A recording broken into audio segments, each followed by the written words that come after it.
Oh. Hi, everybody. Good afternoon, or good morning, or good evening, or good night, wherever you are. Meet that. I hope you're doing great so far. I hope you are having a fantastic weekend. And let's see here. There was a full moon just the other day, and I hope that you all got to see that and check it out. And as I do, I released a new piece of music. I put the link for it down in the YouTube description. It's up on my Bandcamp. It's up. It'll be up on all the streaming services probably in another day or two. But it is the November new moon, the oak moon. It's called Breathe in Your Wealth. And it's a breathing exercise. If you do any sort of breath work, maybe you've come across the 4-7-8 technique. And this latest piece is just a soundtrack or something you can play while you practice that breath work. And if you don't practice that, then you can find a description for how to practice it on my Bandcamp page, which is just Nathan Goheen. So check that out. I hope you like it. Thank you for all the support that I've already received for it, and I hope it reaches out to more people and helps people in their lives. I hope it helps people heal. That's my intention with music, to heal others, and that is my intention for doing these live streams, to heal and to help others along their musical journey. So, with that, let's get into it. Last week, spoke about how to listen to music. And there were different points about how to approach listening to music. Today I wanted to kind of take a step back and identify what is music. What music is to me, what music may be to you, what music may be to someone else. And a man who helped me and many, many others realize what was and was not music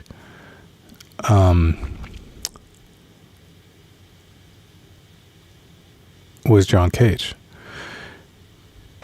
There's a quote. Let me see if I can pull it up right quick. I think I missed it. But the quote was essentially that John Cage just said, I don't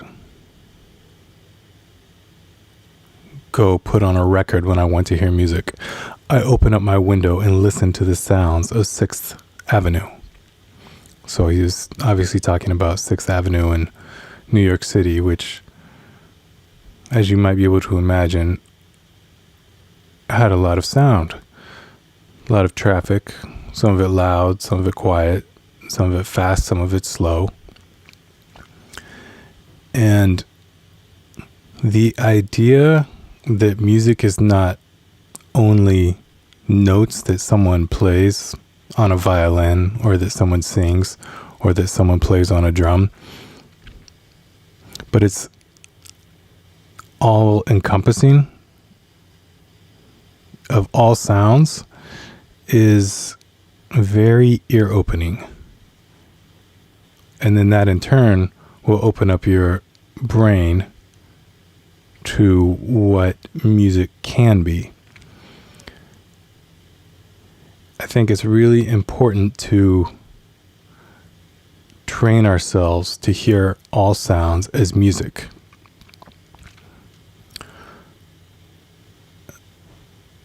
A way that I like to do this, and that I think is probably pretty common and popular, is to try to get into nature. When you get into nature and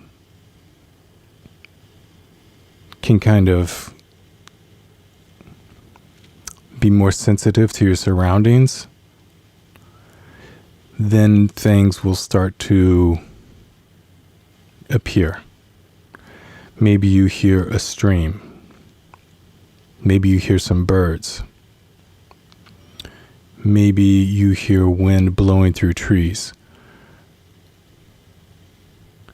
Maybe if you're walking, you hear your feet on the ground, and that creates a rhythm. I think acknowledging all those sounds as part of a soundtrack is going to be very beneficial for you when you go to listen to other kinds of music, or you go to write your own music, and that you can start to bring in elements that maybe you didn't think about before. And they don't necessarily need to be like, okay, I'm going to have the ocean as a background in my piece now because I heard an ocean and I liked it. You could do that. That's totally fine. But I think the more general sense of it is, what feeling do you have? What sense of sonics are you presented with? How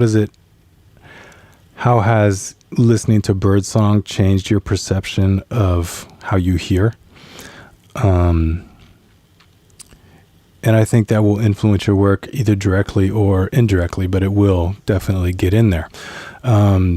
Great story about a saxophone player named Sam Rivers who would use the sound of the subway cars in New York he used the rhythm of that to create a melodic line or create a piece of music. And inspiration can really come from anywhere. We just have to be as open as we possibly can and to accept it from wherever it may come from, no matter how unlikely that source may seem.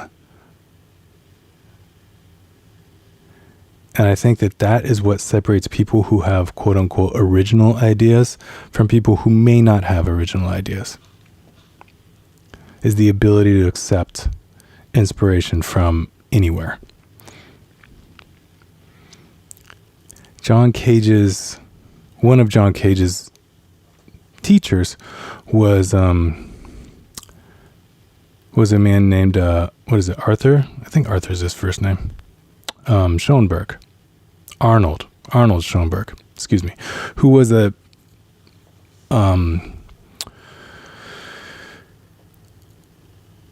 a classical music monster in the 20th century, especially in the earliest 20th century. He really started to explore music that a lot of people have explored since he first started. Anyways, Schoenberg was one of John Cage's teachers. And Schoenberg said that John Cage was not a composer, but rather he was an inventor. And he invented genius. And for those who may or may not know, John Cage created a controversy when he had a piece called like 4 minutes and 33 seconds. And there was no music. It was just people sitting quietly for 4 minutes and 33 seconds in the hall. And that was the piece, to challenge the listener to, could shuffling papers, could someone sneezing, could someone dragging their feet, could someone adjusting themselves in their chair, Could that be music? And so I think the idea and the reframing of others' ideas was very important. And it really makes me think of Andy Warhol and his idea. In his idea, he may not...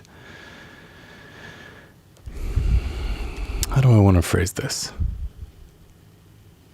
If I was going to get one painting, it doesn't matter which painting, if I could choose any single painting to have in my house, Andy Warhol's soup cans would probably be the last choice. But the fact that it was such a new idea made a huge impact on how art was perceived, and then how people started to produce art afterwards. The switch was flipped.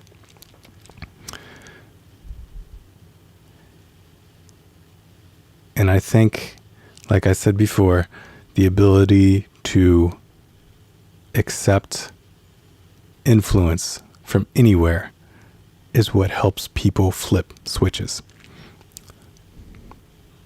So bringing this all back to music, I would challenge you all. The next time you drive your car, the next time you go for a walk, the next time you ride the train, don't put music on. Listen to the music that's already being provided, and try to find as much interest and as much joy in those sounds as you would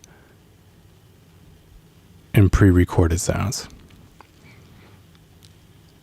I hope this helps you on your journeys. If anyone is interested, I would love to do some individual instruction. If you want to talk about music theory, music production, recording music, whatever it may be, I'd love to help you out with your sound. For 100% money back guarantee, so you got nothing to lose. I think that's all I have to say this week. Join me next week at 5 p.m. Eastern Time on Saturday, and we will do another live stream.